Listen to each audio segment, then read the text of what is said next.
إن الحمد لله نحمده ونستعينه ونستغفره ونعوذ بالله من شرور أنفسنا وسيئات أعمالنا من يهده الله فلا مضل له ومن يضلل فلا هادي له وأشهد أن لا إله إلا الله وحده لا شريك له وأشهد أن محمدا عبده ورسوله أما بعد فإن خير الحديث كتاب الله وخير الهدي هدي محمد صلى الله عليه وسلم وشر الأمور محدثاتها وكل محدثة بدعة وكل بدعة ضلالة وكل ضلالة في النار.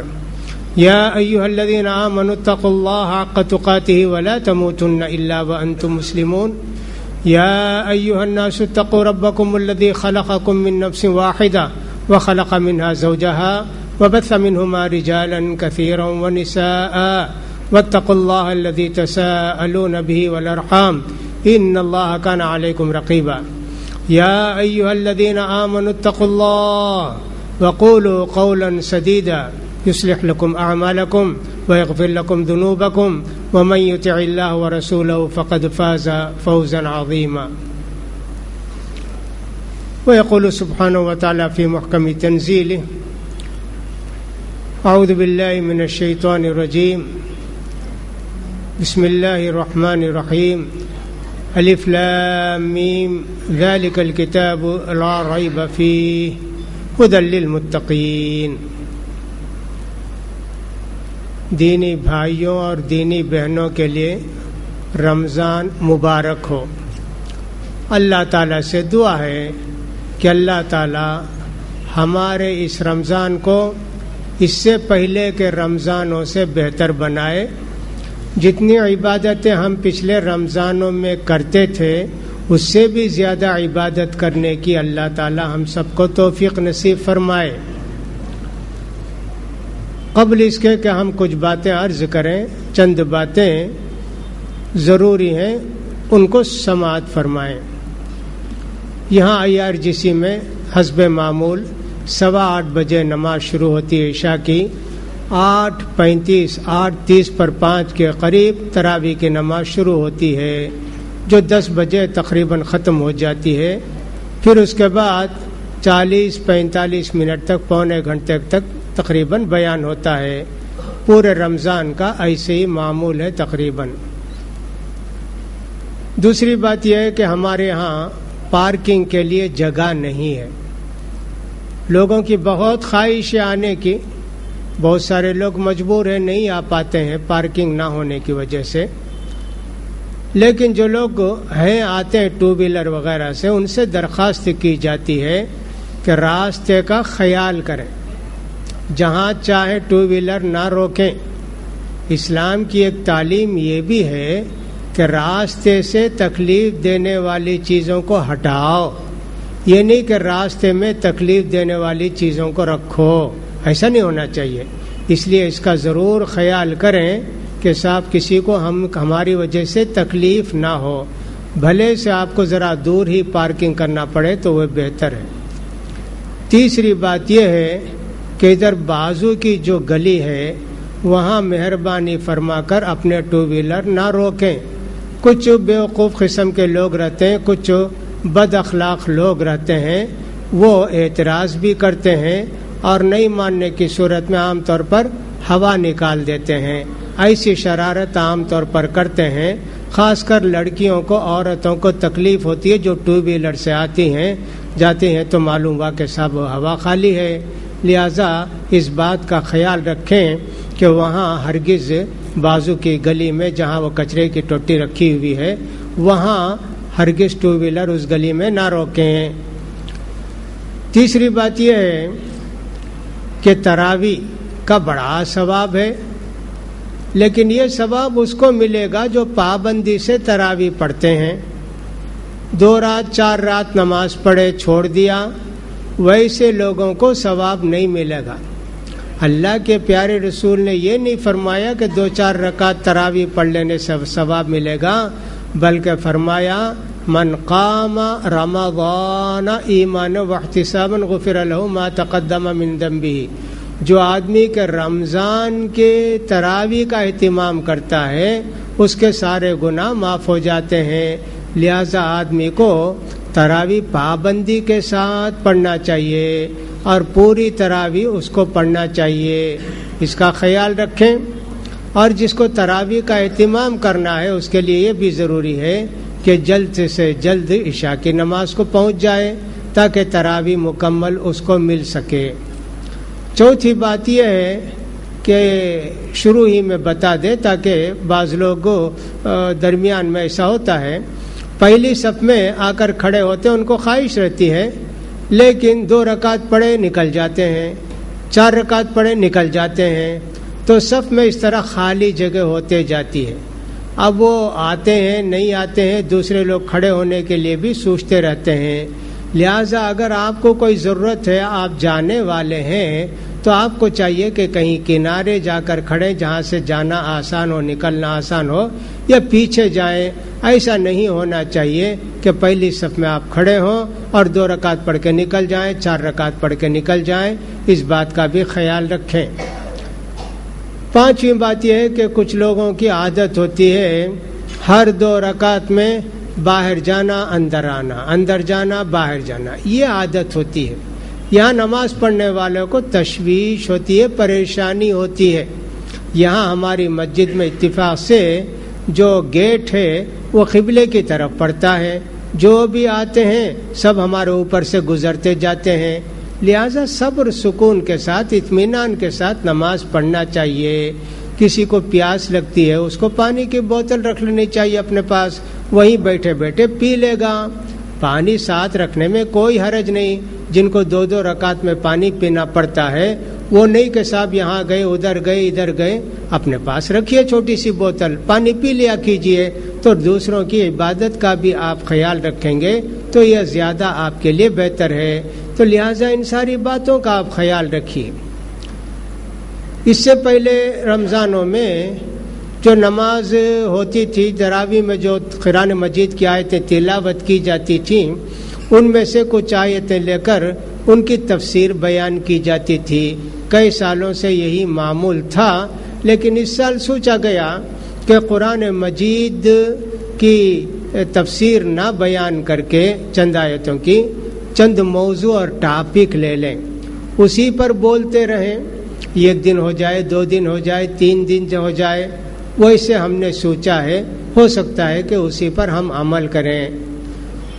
چھٹی بات یہ ہے کہ یہاں جو تفسیر ہوتی ہے وہ عام لوگوں کا خیال کر کے بیان کی جاتی ہے، اہل علم کے لیے، علماء کے لیے، نکتہ دانوں کے لیے، عربی دانوں کے لیے وہ تفسیر نہیں ہوتی ہے۔ سیدھی سادی زبان میں تفسیر بیان کرنے کی کوشش کی جاتی ہے تاکہ لوگ آسانی کے ساتھ سمجھ سکیں، اس کا بھی ہم ہر طرح سے خیال کرتے ہیں۔ لہٰذا یہ ساری باتیں انشاءاللہ آپ کے ذہن میں رہیں گی تو انشاءاللہ اس کے سمجھنے میں ہم کو بھی آسانی ہوگی۔ آج کا ہمارا یہ موضوع ہے قرآن مجید کی اہمیت، قرآن مجید کی برکت، قرآن مجید کی فضیلت، اور اس سے متعلق کچھ باتیں آپ کو بیان کریں گے۔ یہی موضوع ہو سکتا ہے، یہی ٹاپک کل بھی ہو، اس کے بعد بھی ہو سکتا ہے۔ آج بہرحال ٹاپک ہمارا ہے قرآن مجید۔ اب قرآن مجید کی فضیلت سنانے سے پہلے، چونکہ پہلی سورہ فاتحہ ہے، اس لیے ہم نے مناسب سمجھا کہ سورہ فاتحہ کے متعلق بھی چند باتیں آپ کو بتا دیں۔ یہ تو آپ اچھی طرح جانتے ہیں کہ اللہ کے پیارے رسول صلی اللہ علیہ وسلم کی عمر شریف جب 30 پر 9 سال 6 مہینہ ہو گئی، تقریباً 39 سال 6 مہینہ ہوئی، تو آپ کو شروع سے بچپن سے ہی وہ بت پرستی سے، شرک سے ایک نفرت تھی۔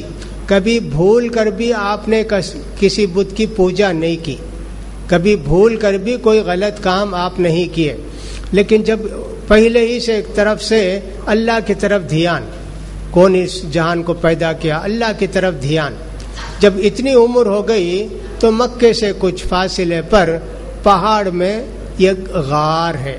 غار کا مطلب ہوتا ہے پہاڑ میں کوئی راستہ اندر کا، جس کے اندر کوئی کمرے کی طرح جگہ ہوتی ہے، چھوٹی بڑی، اس کو غار کہتے ہیں۔ تو جانے میں بھی ذرا پریشانی ہے. نبی کریم صلی اللہ علیہ وسلم کچھ ستو لے لیتے, کچھ پانی لے لیتے.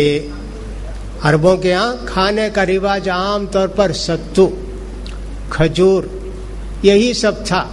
جیسے ہم لوگ دال بھی سالن بھی فلاں کھاتے ہیں, یہ سب رواج ان کے یہاں نہ تھا پہلے نہ اب ہے. اب بھی ویسا رواج نہیں ہے. اب بھی ویسی گوشت بن کے کھانا, کھجور کھا لینا, اس طرح کی چیزیں اب بھی ان کے پاس ہیں. پیارے نبی صلی اللہ علیہ وسلم کو حضرت خدیجہ رضی اللہ عنہا ستو بنا کے دے دیتی اور پانی بھی لے جاتے ہیں. جا کے اللہ کے دھیان میں, اللہ کی عبادت میں لگتے. اب کیا عبادت کرتے تھے یہ حدیث میں نہیں آیا. اس طرح آپ 4 دن 6 دن وہاں رہتے, جب وہ ستو پانی ختم ہو پھر بھی گھر کو آتے, پھر اتنا ستو لے کر جاتے. ایسے آپ کا معمول تھا. اس دوران جو بھی خواب دیکھتے ویسے ہی ہوتا. فرض کیجئے آپ نے خواب میں دیکھا کہ عرب کے کسی سردار سے بات کر رہے ہیں, دوسرے دن برابر اس سے بات ہوتی. جو بھی خواب میں دیکھتے بالکل سچی بات ویسی ہو جاتی. ایسا 6 مہینے تک ایسے ہی رہا پیارے رسول صلی اللہ علیہ وسلم. اب 40 سال جب آپ کی عمر شریف ہو گئی تو آپ غار میں اسی طرح عبادت میں مشغول تھے, اللہ کے ساتھ دھیان لگائے ہوئے تھے کہ حضرت جبریل علیہ السلام تشریف لائے. آپ کے ہاتھ میں ریشم کا ایک رومال تھا اور اس میں کچھ آیتیں لکھی ہوئی تھیں. اقرا بسم ربک الذی خلق, یہ آیتیں لکھی تھیں. حضرت جبریل علیہ السلام آئے, آپ کو سلام کیے, آپ سے فرمایا محمد صلی اللہ علیہ وسلم یہ آیتیں پڑھیے, اللہ نے آپ کو نبی بنا دیا ہے. ہمارے پیارے رسول صلی اللہ علیہ وسلم لکھنا پڑھنا نہیں جانتے تھے. انہوں نے, پیارے نبی نے فرمایا ما انا بقارئ, میں پڑھنا نہیں جانتا. انہوں نے کہا آئیے, سینے میں لگا, سینے کے ساتھ لگا کر اچھی طرح دبائے. پیارے نبی صلی اللہ علیہ وسلم فرماتے ہیں اتنا سخت دبائے کہ مجھے تکلیف ہونے لگی. چھوڑ دیا. کہا اب پڑھیے. کہا کہ ما انا بقارئ, نہیں پڑھنا آتا مجھے. اس طرح 3 مرتبے ہوا.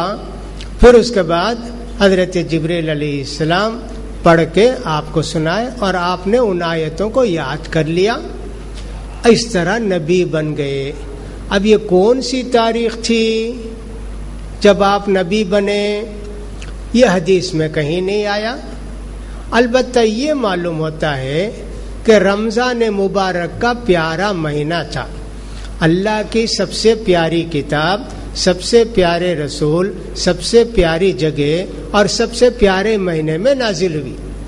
ایسے معلوم ہوتا ہے کہ تورات بھی, انجیل بھی, زبور بھی اور ابراہیم علیہ السلام کے صحیفے بھی رمضان ہی میں نازل ہوئے. بعض حدیثوں سے معلوم ہوتا ہے رمضان کا مہینہ تھا, یہ معلوم ہے. اور یہ بھی معلوم ہے کہ صاحب یہ جو قرآن نازل ہوا تو اللہ تعالیٰ نے اس کو شب قدر میں نازل کیا. اب 21ویں تھی, 23ویں تھی, 25ویں تھی, یہ بھی نہیں معلوم. لیکن پیارے نبی صلی اللہ علیہ وسلم پر قرآن مجید نازل ہوا, روزے فرض نہیں تھے. پیارے نبی صلی اللہ علیہ وسلم گھر تشریف لائے, بہت ڈرے ہوئے تھے, بہت گھبرائے ہوئے تھے. نیا ایک واقعہ پیش آیا, ڈرنے لگے میری جان چلے جائے گی کیا, میں کیا ہو جاؤں گا, بہت پریشانی ہوئی. لیکن گھر تشریف لائے. حضرت خدیجہ رضی اللہ عنہا جو آپ کی پیاری بیوی, چہیتی بیوی اور آپ سے عمر میں زیادہ بڑی تھی, 15 سال کے قریب, ان سے آپ نے پورا واقعہ ذکر کیا اور فرمایا کہ مجھے تو میری جان کا ڈر معلوم ہوتا ہے کہ یہ آیتیں نازل ہوئی ہیں, میں کیسے اس ذمہ داری کو سنبھالوں, مجھے کچھ سمجھ میں نہیں آتا ہے. حضرت خدیجہ رضی اللہ عنہ نے کہا ڈرنے کی کیا بات ہے, آپ تو ماشاءاللہ بڑے نیک ہیں, بڑے اچھے ہیں, لوگوں کا بوجھ اٹھاتے ہیں, لوگوں کو کھلاتے ہیں, لوگوں کی مدد کرتے ہیں, جس کو بھی جو ضرورت پیش آتی ہے آپ پورا کرتے ہیں. ایسے لوگوں کو اللہ ضائع نہیں کرتا, ایسے لوگوں کو اللہ تعالیٰ بیکار نہیں کرتا. آپ آئیے ہمارے ساتھ. ہمارے جو بھائی ہیں ورقہ بن نوفل, ان کے پاس جائیں گے, جا کے آپ یہ سب باتیں بتائیں گے. تو وہ انجیل پڑھے ہوئے ہیں, حضرت خدیجہ رضی اللہ عنہ کے جو بھائی تھے ورقہ بن نوفل، وہ عربی جو دین تھا، بت پرستی کا دین تھا، اس سے بدل کے کرسچن بن گئے تھے، اس زمانے کے عیسائی بن گئے تھے. تو وہ جو عربی ہبرو زبان میں تھی انجیل، اس کو عربی میں لکھتے تھے اور بہت بوڑھے ہو گئے تھے. تو ان کے پاس حضرت خدیجہ رضی اللہ عنہ بلا کے لے گئیں. جانے کے بعد کہا کہ بھائی، ماموں بھائی دونوں ہیں، رشتہ دونوں لگتا ہے، آپ سنیے ان سے کیا پیش آیا. کیا بیٹے کیا پیش آیا تمہارے ساتھ؟ پیارے نبی صلی اللہ علیہ وسلم نے پوری بات سنا دی. ایسے ایسے ہوا، غار کے اندر فرشتے آئے، رومال میں لکھا ہوا تھا، لکھ کر لائی، یہ آیتیں آئی. کہا خوش ہو جاؤ، آپ نبی بنائے گئے، آخری نبی کا انتظار تھا نا، وہ آپ ہی ہے، ڈرنے کی کوئی بات نہیں. دیکھو دنیا میں جتنے نبی آئے نا، جب انہوں نے توحید کا اعلان کیا، نبوت کا اعلان کیا، ان کی قوم دشمن بن گئی. تمہاری قوم بھی تمہارے ساتھ دشمنی کرے گی، گھبرانا نہیں. اگر میں اس وقت تک زندہ رہوں گا تو میں تمہاری مدد کروں گا. بوڑھے ہو گئے تھے، یہ کہا انہوں نے. چند ہی دن کے بعد ان کا انتقال ہو گیا. سمجھیے، پیارے نبی صلی اللہ علیہ وسلم تسلی کے کلمات سن کے گھر واپس آئے. پھر اس کے بعد آپ پر وحی آنے لگی، درمیان میں کبھی رکتی چند دن کے لیے، پھر آنے لگی. اس طرح ہمارے نبی صلی اللہ علیہ وسلم 40 سال کی عمر میں نبی بنائے گئے. اس کو وحی بولتے. اللہ کی بات حضرت جبریل علیہ السلام لا کر سناتے. پہلی مرتبہ تو ریشم کے رومال میں سب کچھ لکھ کر لے آئے تھے اللہ کی طرف سے، بعد میں پڑھ کر سناتے تھے. یہ نبی کریم صلی اللہ علیہ وسلم کو پڑھ کر سناتے تو نبی کریم صلی اللہ علیہ وسلم بھی جلدی جلدی پڑھتے. بھول جائیں گے کیا ایسے؟ اس کے بعد اللہ نے کہا جلدی کرنے کی ضرورت نہیں، آہستہ پڑھو، ہماری ذمہ داری ہے اس کو تمہارے دل میں بیٹھانا. تو اس کے بعد نبی کریم صلی اللہ علیہ وسلم کی اطمینان ہو گیا، تسلی سے پڑھنے لگے. 13 سال کے قریب مکے میں قرآن نازل ہوا.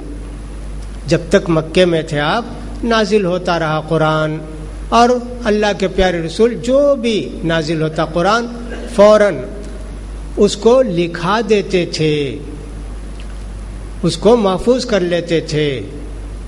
مدینے میں 10 سال نازل ہوا، وہاں آپ کے 6 لکھنے والے سیکریٹری تھے. ہمیشہ یہ 1-2 ہم آپ کی خدمت میں، جو بھی آیا فوراً لکھ لیے. کھجور کے پتے میں لکھ لیے، ہڈی میں لکھ لیے، چمڑے میں لکھ لیے، کسی بھی چیز میں لکھ کے سب محفوظ ہو جاتا تھا، سب محفوظ رکھ لیتے تھے. اور اللہ تعالیٰ نے فرمایا ہم اس کو سنقریئک فلا تنسا، ایسا پڑھا دیں گے کہ آپ بھولیں گے ہی نہیں، الا ماشاء اللہ. جو آیت اللہ کینسل کرنا چاہے گا وہ آپ بھول جائیں گے، باقی قرآن یاد رہے گا آپ کو. اللہ کے پیارے رسول ایسے ہی تھے، آپ کو قرآن یاد ہوتا تھا. تو جبریل علیہ السلام آپ کو لا کر قرآن مجید سناتے تھے. جب جبریل علیہ السلام آتے اور اللہ کے پیارے رسول صلی اللہ علیہ وسلم قرآن سنتے تو قرآن کا ایک بوجھ ہوتا. سادہ جیسے کلاس میں ٹیچر پڑھائے تو ہم پڑھتے نا، ویسا نہیں، ایک پہاڑ رکھے جیسا بوجھ ہوتا. تھوڑی دیر کے لیے ایسے سمجھ لیں کہ کوئی طالب علم میتھمیٹک کا کوئی مسئلہ حل کرتا ہے، اب اس کو سمجھ میں ہی نہیں آتا ہے، کتنی پریشانی ہوتی ہے، اس کو پسینہ چھوٹتا ہے، کیا محنت کرتا ہے، فلاں کرتا ہے. ایسی ایک چھوٹی مثال.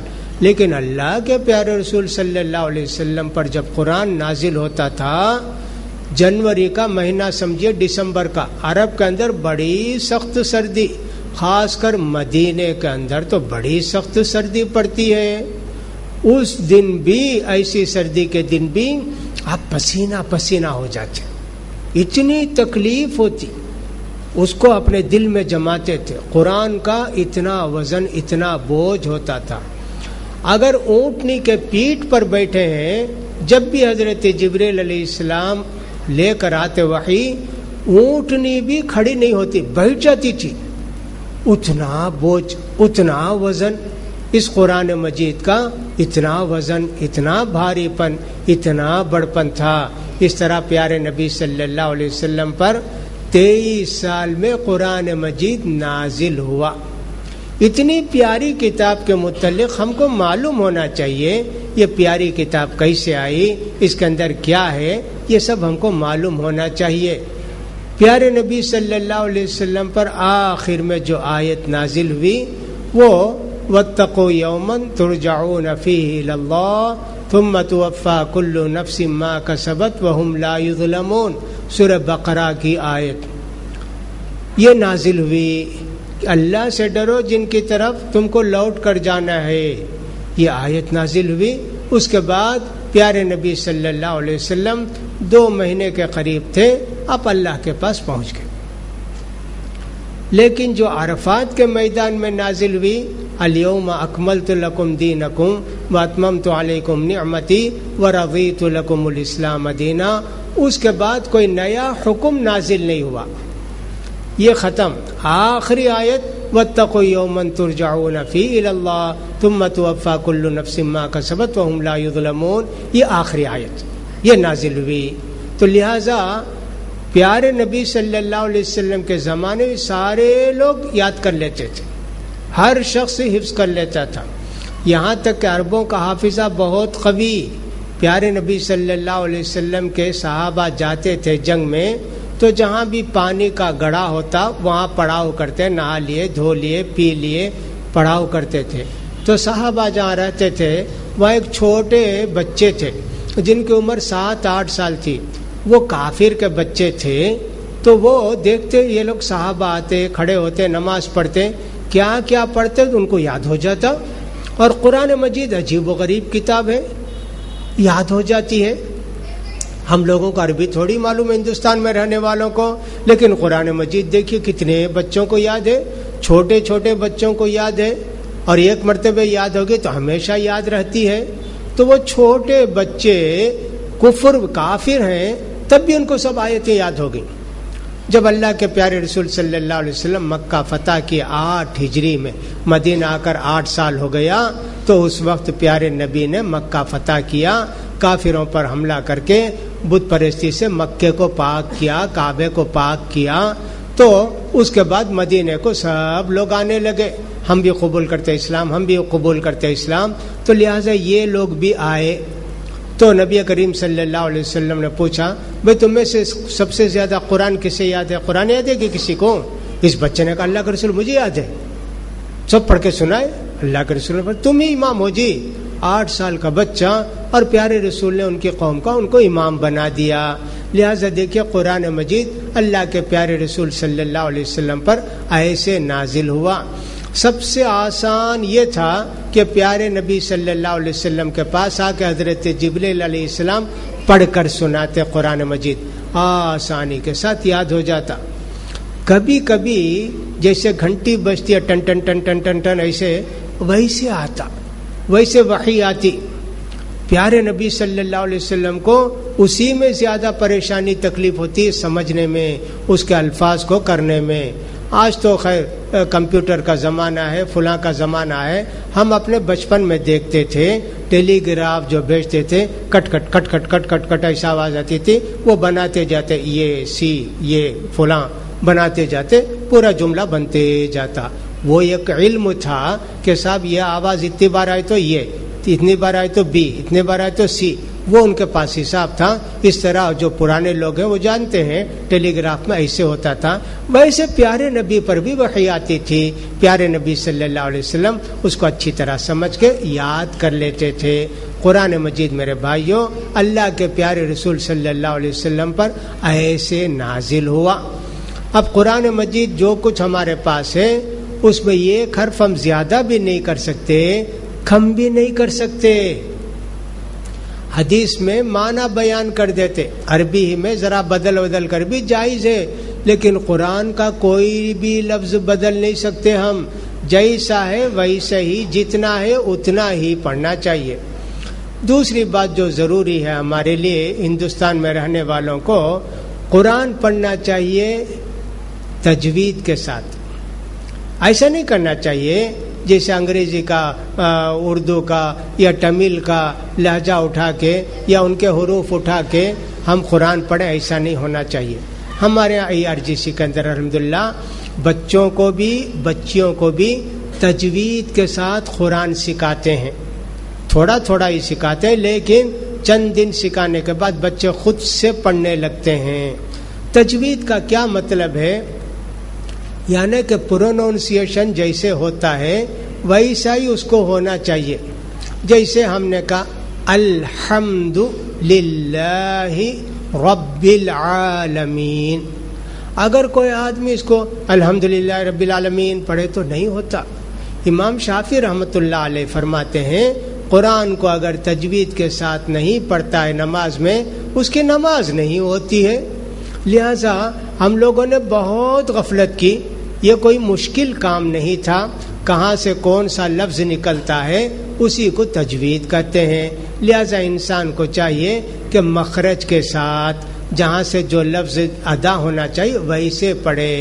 جیسے میں نے ابھی پڑھ کر سنایا الحمد، الحمد پڑھیں گے تو کچھ بھی معنی نہیں اس کا. الحمد پڑھیں گے کچھ نہیں، ایسے پڑھیں گے تو اس کا معنی ہے ساری تعریفیں، سارے شکر، ساری خوبیاں اللہ کے لیے ہیں.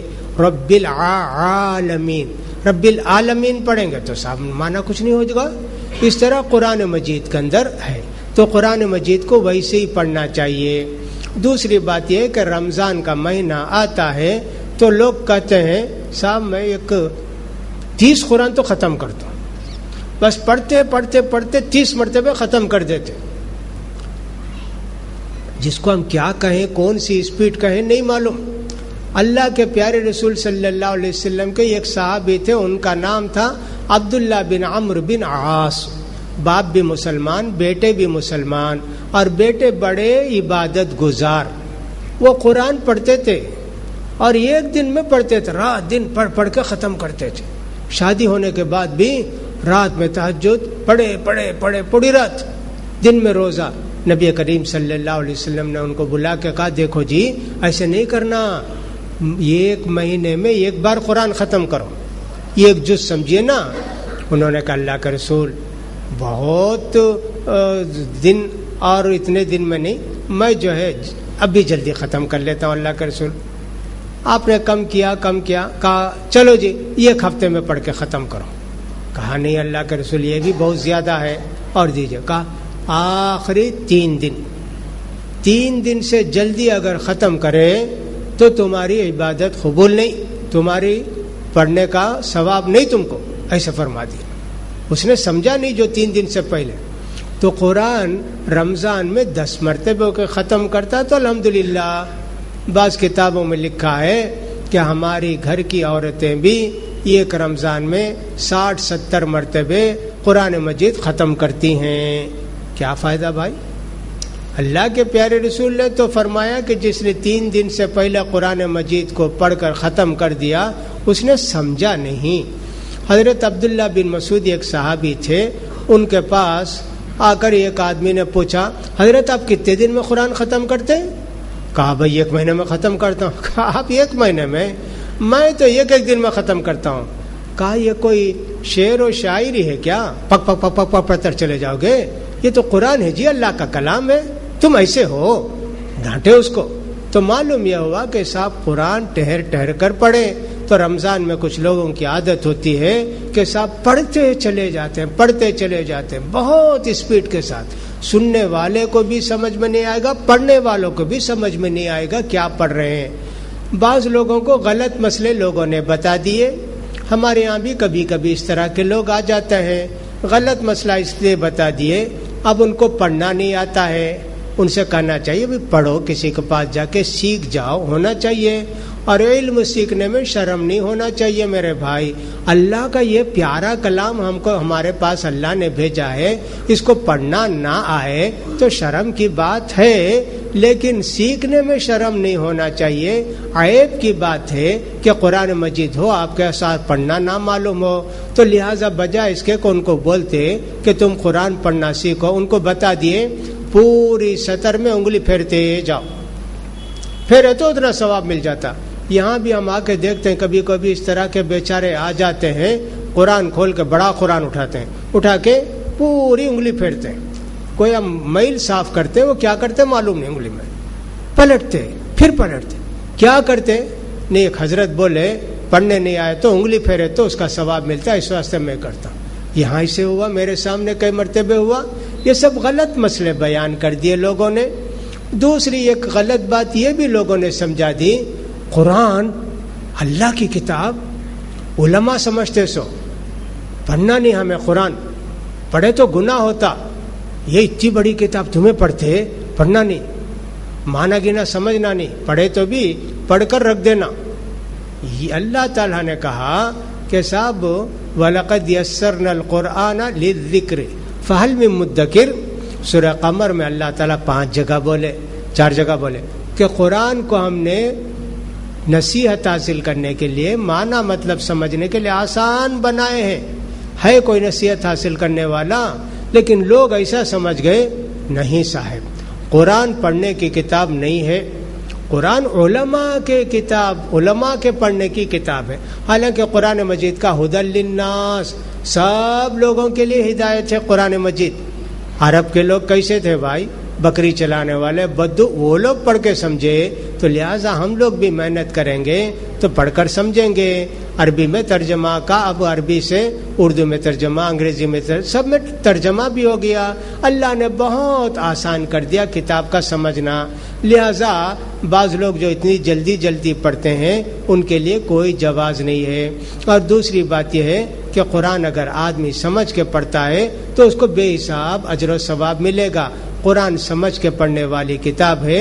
لوگ جو الزام لگاتے ہیں یا جھوٹی بات کہتے ہیں کہ قرآن علماء کے لیے آیا ہے، ایسی کوئی بات نہیں ہے. یہ ڈرانے کی باتیں ہیں، لوگوں کو بہکانے کی باتیں ہیں. اس قرآن کو چھوڑ کے دوسری کتابیں پڑھتے ہیں، نماز کے بعد، عصر کے بعد بھی پڑھتے ہیں، مغرب کے بعد بھی پڑھتے ہیں، کب پڑھتے رہتے ہیں. اور صاحب یہ تو کوئی بات ہی نہیں ہے. ایسی چیزیں جو کچھ بھی ثابت بھی نہیں ویسی چیزیں پڑھتے ہیں. تو قرآن کو لوگوں نے چھوڑ دیا. قرآن کو اس طرح چھوڑ دیا لوگوں نے کہ صاحب نہ پڑھتے ہیں، نہ اس کے متعلق غور کرتے ہیں، نہ کہیں قرآن کی باتیں سنتے ہیں. ایک دم چھوڑ دیا قرآن مجید کو. ہمارے بچپن میں ہم دیکھتے تھے کہ قرآن مجید کی بہت عزت کرتے تھے، مرد بھی عورت بھی. اٹھانے کے لیے 2 ہاتھ سے اٹھاتے تھے، ادب کے ساتھ اٹھاتے تھے. بعض لوگ سر میں بھی منہ میں رکھ کر بوسہ دیتے تھے. یہ کوئی طریقہ نہیں ہے.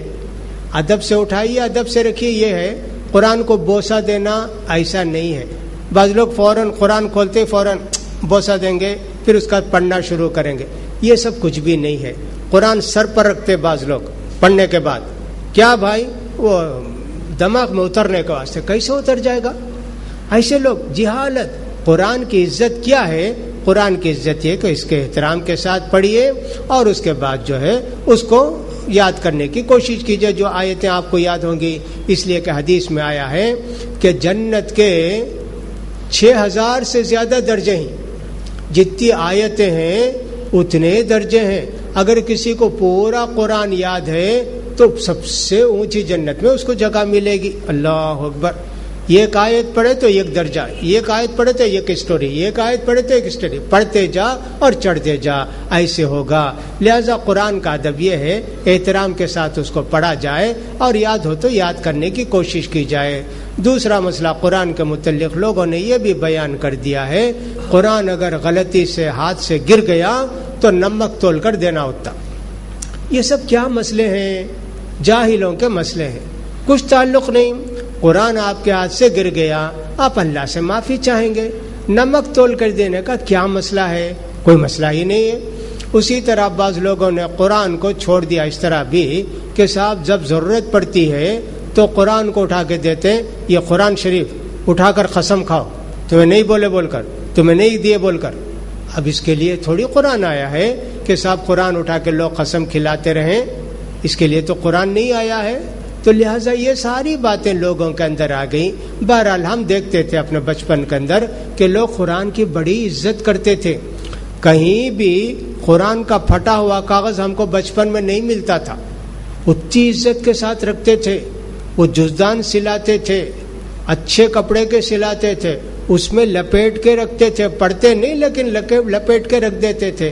بچی جب ساس کے گھر کو سسرال کو جاتی تو قرآن مجید بھی بھیج ڈالتے ساتھ تحفے میں.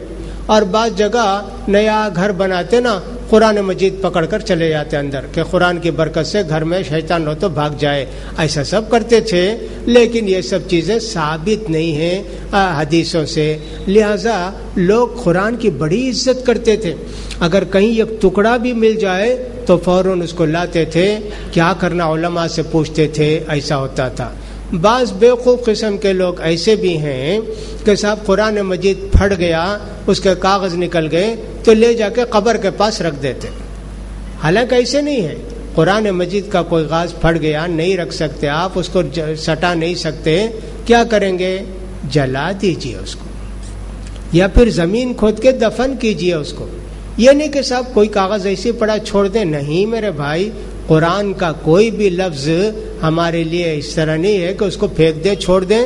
اسی لیے بہت سارے لوگوں نے بسم اللہ الرحمن الرحیم کارڈ جو پہلے لکھتے تھے اس میں بسم اللہ الرحمن الرحیم بھی نہیں لکھنا بولتے تھے. اس لیے 780 پر 6 لکھنے لگے لوگ.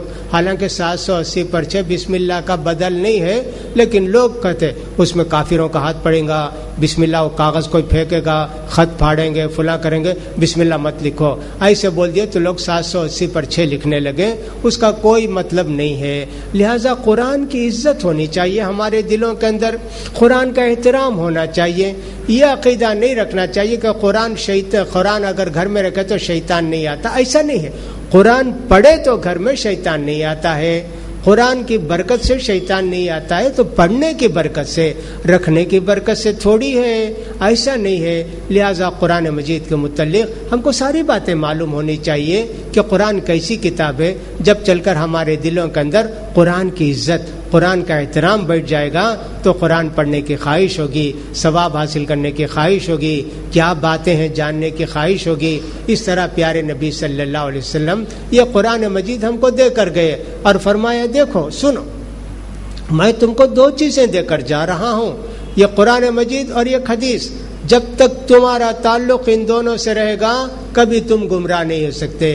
امت نے دونوں کو چھوڑ دیا, قرآن کو بھی چھوڑ دیا, حدیث کو بھی چھوڑ دیا. قصے کہانیوں میں آ گئے, کاروبار میں آ گئے تو سب کو بھول گئے. اب کیا ہونا تھا, امت گمراہی کا شکار ہو گئی. بہت سارے لوگ گمراہ ہو گئے, قرآن بھی چھوڑ دیا, حدیث بھی چھوڑ دیے, اب ان کا کوئی تعلق نہیں رہا. تو لہٰذا حدیث سے معلوم ہوتا ہے کہ پیارے نبی نے ہم کو یہ تحفہ دیا, قرآن کا اور حدیث کا. یہ تحفہ ہمارے ساتھ ہمیشہ رہنا چاہیے. قرآن مجید میں اللہ تعالیٰ خود فرماتے ہیں وقال الرسول یا ربی ان قوم اتخذوا هذا القرآن مہجورا. قیامت کے دن رسول اللہ سے شکایت کریں گے, اللہ اتنی بڑی کتاب, اتنی عظیم کتاب, اتنی برکت والی کتاب, رحمت والی کتاب, اس کتاب کو میری امت نے بھلا دیا, چھوڑ دیا. لوگوں نے لکھا ہے اس کا مطلب یہ ہے کہ صاحب جو لوگ قرآن کو نہیں پڑھتے ہیں, قرآن کو نہیں سمجھنا چاہتے ہیں, قرآن کی محفلوں میں نہیں آتے ہیں, ان کے تعلق سے قرآن اللہ کے رسول قیامت میں شکایت کریں گے. اسی لیے لوگوں نے لکھا ہے کہ جن کو قرآن پڑھنا آتا ہے ان کو چاہیے کہ ضرور کچھ نہ کچھ روزانہ قرآن پڑھیں. الحمدللہ جو لوگ نماز پڑھتے ہیں وہ تو قرآن پڑھتے ہی ہیں, اس کے علاوہ بھی قرآن کی تلاوت روزانہ 5 منٹ, 10 منٹ, 20 منٹ, آدھا گھنٹہ, 1 گھنٹہ کرنا چاہیے. لیکن ہم دیکھتے ہیں کہ صاحب وہ تلاوت کا رواج ہی چلا گیا, پڑھنے بہت کم لوگ تلاوت کرتے ہیں. قرآن مجید اٹھانا چاہیے, پڑھنا چاہیے, علماء کو بھی پڑھنا چاہیے, عام لوگوں کو بھی پڑھنا چاہیے. عورتوں میں پہلے بہت شوق تھا قرآن مجید پڑھنے کا, لیکن جب یہ لڑکیاں اور عورتیں کالج کو جانے لگیں اور ڈگریاں حاصل کرنے لگیں, اب قرآن کو چھوڑ کے وہی سب کتابیں پڑھتی رہتی ہیں. ڈگری لینے سے پہلے بھی, ڈگری لینے کے بعد بھی. پرانے زمانے میں ایسے نہیں تھا. عام طور پر عورتیں کالج میں نہیں جاتی تھیں, تھوڑا سا کچھ پڑھ لیتی تھیں, البتہ مدرسے میں جاتی تھیں, قرآن پڑھنے کا شوق عورتوں میں زیادہ تھا، لیکن آج کل کی جو لڑکیاں تیار ہوتی ہیں بہت کم لڑکیوں کو قرآن کا شوق ہوتا ہے۔ یہ اللہ کی مہربانی ہے کہ اللہ کے فضل و کرم سے اس محلے کے اندر بہت ساری بچیاں جو کالج کو جاتی ہیں ان کے دل کے اندر بھی دین کا شوق ہے، دین کو سمجھنے کی ایک تڑپ ہے اور قرآن پڑھنے کی ایک تڑپ ہے۔ یہ اللہ کی رحمت ہے، اللہ کی برکت ہے، یہ سب باتیں ہوتی ہیں۔ لہذا قرآن کے تعلق سے ایسی چند باتیں کل ہم یہ مزید بتائیں گے کہ قرآن میں کیسی آیتیں ہیں۔ قرآن مجید کے تعلق سے سمجھے کہ اللہ تعالیٰ نے 100 آیتیں نازل کی ہوں گی، وہ 100 آیتیں پڑھ کر سنائیں گے تو ایک مہینہ بھی ناکافی ہوگا، اس میں سے 15-16 آیتیں آپ کو سنائیں گے کہ قرآن کیا کہتا ہے اور حدیث میں قرآن کے تعلق سے کیا باتیں آئی ہیں۔ انشاءاللہ ایک دو دن میں قرآن ایک ٹاپک ہے ہمارا، اس ٹاپک کو ختم کرنے کے بعد پھر دوسری ٹاپک تیسری ٹاپک کو آئیں گے، اللہ تعالیٰ توفیق دے۔ لہٰذا میرے بھائیوں اہتمام کیجئے، تراویح پڑھنے کا بھی، بیان سننے کا بھی۔ رمضان عبادت کا مہینہ ہے، اللہ کے پاس کمانے کا مہینہ ہے، یہ مہینہ ہے بزنس کا مہینہ، بزنس کا مہینہ ہے اور سب بہت بڑے بزنس کا مہینہ ہے۔ لوگوں کے ساتھ بزنس ہوتا ہی ہے سال میں 12 مہینے، لیکن یہ مہینہ اللہ تعالیٰ نے اپنے بزنس کے لیے رکھا ہے۔ جو بھی آئے گا میرے پاس میں اچھے سے اچھے پیسے دے کر اس کو لوں گا، 5 روپے کی چیز لے جائیں گے اللہ 500 روپے میں خریدے گا۔ آپ روزہ رکھے اتنا ثواب، آپ تلاوت کرے تو اتنا ثواب۔ یہ بزنس کا مہینہ ہے، اللہ کے ساتھ ہم کو بزنس کرنا ہے، اس کو غنیمت جانیے، زیادہ سے زیادہ وقت دینے کی کوشش کیجیے، عبادتوں میں مصروف رہیے، تلاوتوں میں مصروف رہیے۔ اللہ رب العزت ہمارے اس رمضان کو ہر طرح خیر و برکت کا مہینہ بنائے، اللہ تعالیٰ پچھلے رمضانوں سے اس رمضان کو بہتر بنائے اور اللہ تعالیٰ ہماری عبادتوں کو قبول فرمائے اور سنت کے مطابق عبادت کرنے کے اللہ تعالیٰ ہم سب کو توفیق نصیب فرمائے۔ اللہ تعالیٰ ہماری نماز روزوں کو قبول فرمائے اور جو وعدہ اللہ تعالیٰ نماز روزے کا کیا ہے اپنے رسول کی زبانی، اللہ تعالیٰ اس وعدے کو پورا کرے اور اس عبادت کو کرنے کے لائق ہم سب کو بنا دے۔ جب تک رکھے اللہ تعالیٰ مسلمان بنا کے رکھے اور جب ہمارا آخری وقت آئے تو ایمان پر خاتمہ فرما دے۔ وآخر دعوانا الحمد للہ رب العالمین۔ سبحانک اللہم و بحمدک اشہد ان لا الہ الا انت استغفرک و اتوب الیک۔